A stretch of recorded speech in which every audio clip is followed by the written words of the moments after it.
Connaissez mieux votre Bible et vivez plus intensément avec Dieu. Bonjour, je suis Éric Babeuf. Je vous souhaite la bienvenue sur Libratse Academy.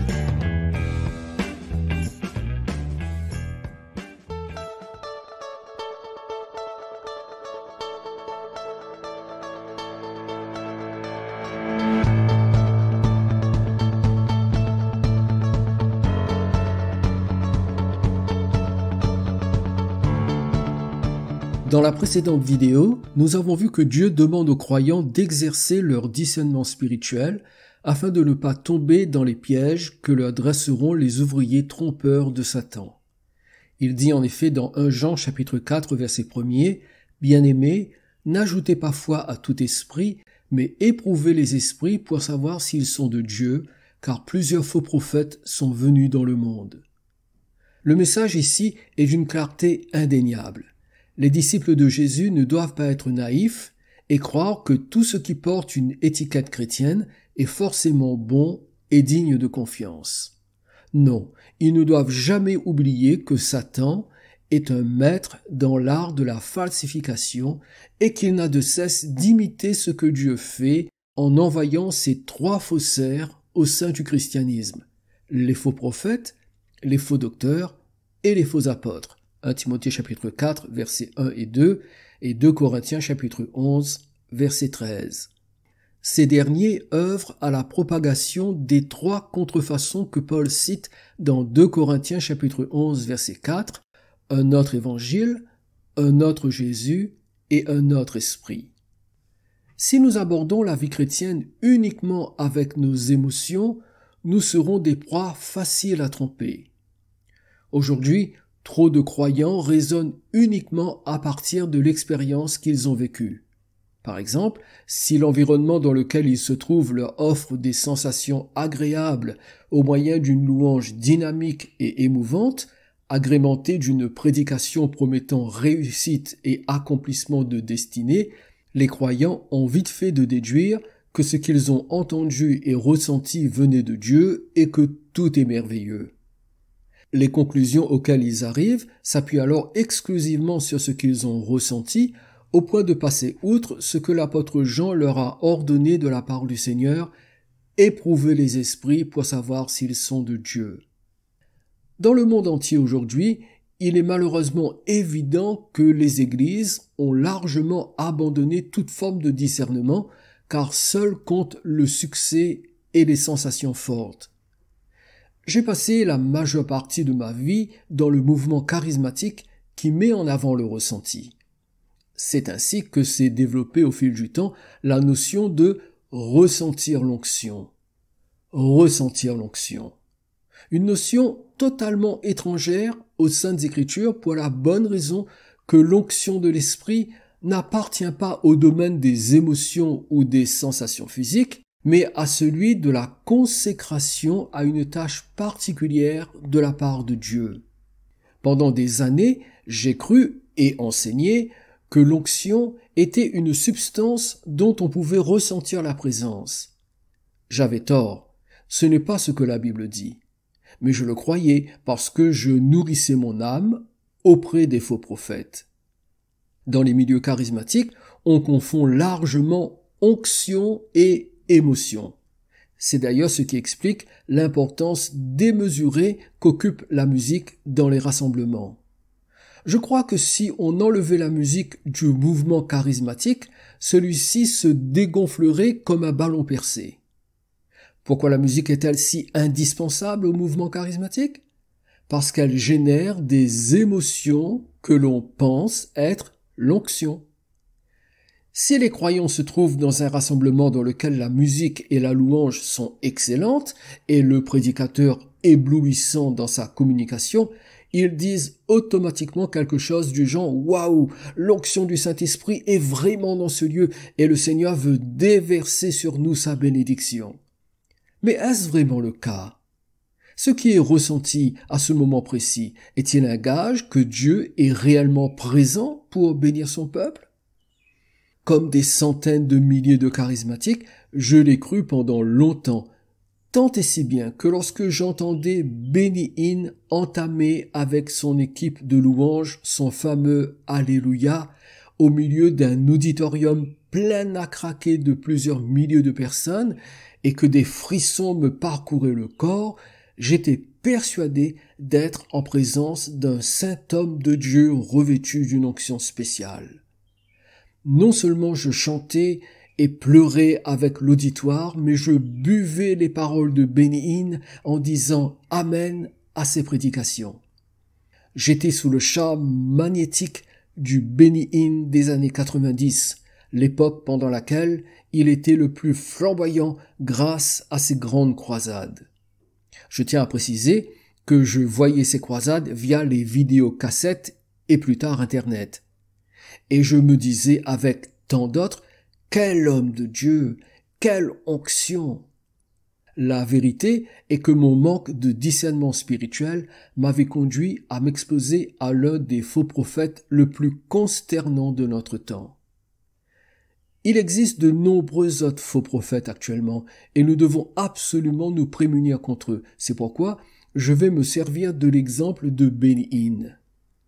Même s'il a perdu en influence, je vais dire quelques mots sur lui pour vous montrer comment on peut être séduit parce qu'on a fait passer les émotions et les sensations avant la parole de Dieu qui nous exhorte au discernement spirituel.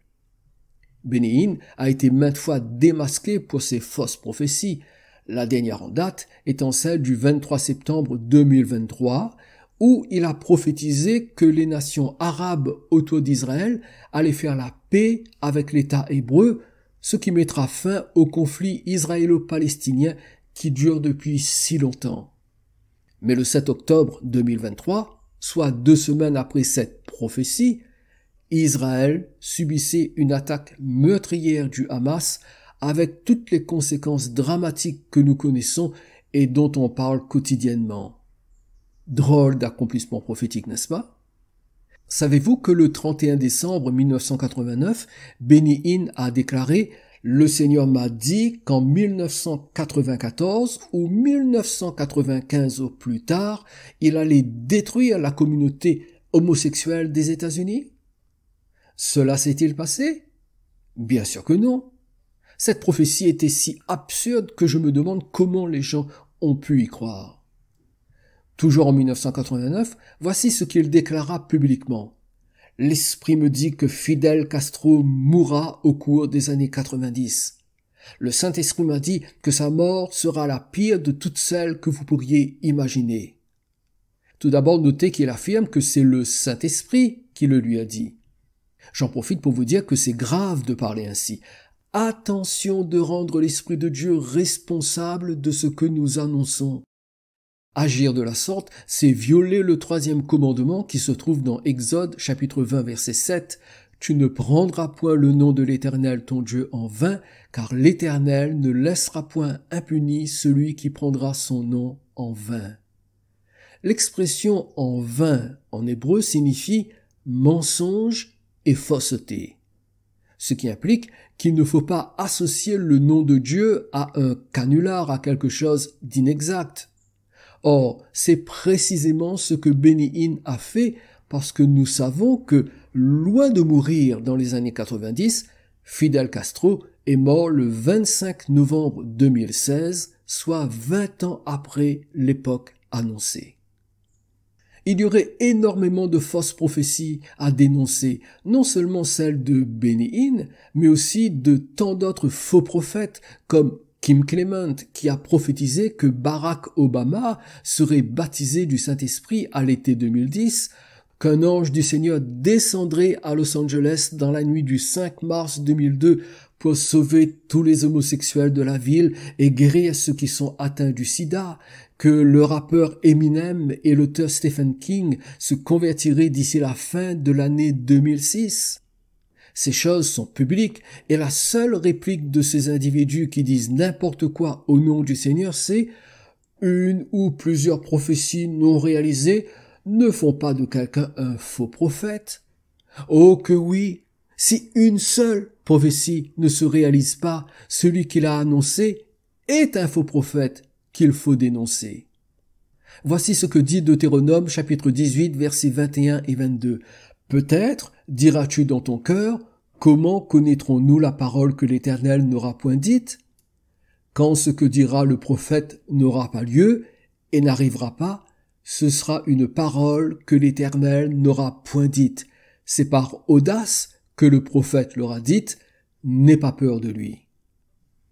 Quelqu'un dira, oui, mais cela concerne l'Ancien Testament, c'est différent dans le Nouveau Testament. C'est une façon de dire que maintenant, il faut être plus tolérant et accepter que les prophètes peuvent parfois se tromper. Vraiment? C'est ainsi que l'on doit réagir? On doit accepter toutes les fausses prophéties et avec elles les faux prophètes qui les annoncent sans jamais se remettre en question? Penser ainsi prouve que l'on ne connaît ni Dieu ni la Nouvelle Alliance qui ne peut être inférieure en qualité à l'ancienne si on se met à fermer les yeux sur les fausses prophéties et les faux prophètes. Puis-je vous rappeler qu'en parlant de Jésus-Christ, Hébreux chapitre 8 verset 6 déclare « Mais maintenant, il a obtenu un ministère d'autant supérieur qu'il est le médiateur d'une alliance plus excellente qui a été établie sur de meilleures promesses. » Notons les adjectifs utilisés dans ce verset « supérieur »,« plus excellente » et « meilleure ». Ne pensez-vous pas que ces adjectifs nous empêchent d'abaisser le niveau d'exigence et de qualité en ce qui concerne les prophéties? Quand Paul dit dans 1 Corinthiens chapitre 14 verset 29 « Pour ce qui est des prophètes, que 2 ou 3 parlent et que les autres jugent », à quoi faisait-il allusion? Le verbe grec traduit par « juge » signifie « discerner », faire une distinction, séparer, s'opposer et contester. Cela veut dire que les autres prophètes devaient écouter attentivement ce qui était prophétisé afin de discerner la nature de la prophétie et intervenir pour s'y opposer et contester au cas où elle serait fausse. De même, lorsque le même Paul déclare dans 1 Thessaloniciens chapitre 5 versets 20 à 22 « Ne méprisez pas les prophéties, mais examinez toutes choses, retenez ce qui est bon, abstenez-vous de toute espèce de mal », il n'est pas en train de dire qu'il faut garder ce qui est bon dans une prophétie et rejeter ce qui ne l'est pas, comme lorsqu'on se débarrasse des arêtes d'un poisson pour ne manger que la chair. Non, ce n'est pas ce qu'il dit. Hélas, nombreux sont ceux qui le pensent. En réalité, Paul déclare qu'il faut examiner les prophéties et si elles contiennent des erreurs et des faussetés, il faut les rejeter systématiquement. Retenir ce qui est bon signifie ne garder que les prophéties bonnes à 100% et s'abstenir totalement de toutes celles qui sont fausses. N'abaissons pas le niveau d'exigence de Dieu. C'est l'absence de discernement spirituel qui laisse grande ouverte la porte aux faux prophètes des derniers temps. Ils constituent au sein du christianisme, particulièrement dans le mouvement charismatique, un cheval de Troie terriblement destructeur pour la saine doctrine. Et ne pensez pas que cela ne concerne que les croyants d'outre-Atlantique. Non, l'espace francophone est autant concerné. Il y a des faux prophètes qui sévissent en France, en Suisse, en Afrique et à l'île de la Réunion où je vis. Je suis persuadé que seuls ne succomberont pas à la séduction des faux prophètes ceux qui prennent leur place dans ce groupe particulier que Paul nomme dans Romains chapitre 11 verset 5. De même aussi dans le temps présent, il y a un reste selon l'élection de la grâce. Le reste dont Paul parle ici désigne ceux qui appartiennent sincèrement à Dieu et qui prennent sa parole au sérieux. L'apôtre parle des vrais disciples qui étudient la Bible avec attention, qui se séparent de l'apostasie religieuse ambiante et qui s'appliquent à exercer le discernement spirituel afin de vivre selon la vérité de Christ. Il est temps pour les chrétiens d'être sur leur garde. J'espère que vous entendrez l'appel de Dieu et que vous ferez partie de ce reste. Que le Seigneur vous bénisse. Je vous dis à bientôt. Avez-vous fait la paix avec Dieu et êtes-vous prêt à le rencontrer? Avez-vous l'assurance de votre salut? L'évangile de Jean au chapitre 3 et au verset 16 déclare « Car Dieu a tant aimé le monde qu'il a donné son Fils unique, afin que quiconque croit en lui ne périsse point, mais qu'il ait la vie éternelle. » Vous pouvez être sauvé parce que Jésus s'est offert en sacrifice sur la croix pour que vous soyez réconciliés avec votre Créateur. Croyez que Jésus est mort et ressuscité pour votre salut. Demandez-lui de vous pardonner vos péchés et soumettez-vous à lui de tout votre cœur. Confessez que Jésus est le Seigneur de votre vie et prenez la décision de vivre selon ses enseignements. Que la paix de Christ remplisse votre âme et que sa présence vous accompagne chaque jour. Voulez-vous développer votre connaissance de la Bible, enrichir votre foi et approfondir votre relation avec Dieu? Accédez à des ressources captivantes en rejoignant Libre Accès Academy. Libre Accès Academy, c'est un espace public comprenant un blog et une chaîne YouTube. Libre Accès Academy, c'est aussi un espace membre proposant une école de formation des disciples et un parcours de théologie biblique. Libre Accès Academy, c'est l'occasion d'écouter de nombreux podcasts inspirants et de visionner des vidéos d'enseignement inédits. Libre Accès Academy, c'est également la possibilité de télécharger des Bibles et des ouvrages d'édification pour la foi. Mais Libre Accès Academy, c'est bien plus encore. Découvrez des trésors de connaissances bibliques inestimables pour une expérience spirituelle unique en vous rendant sur notre page d'information.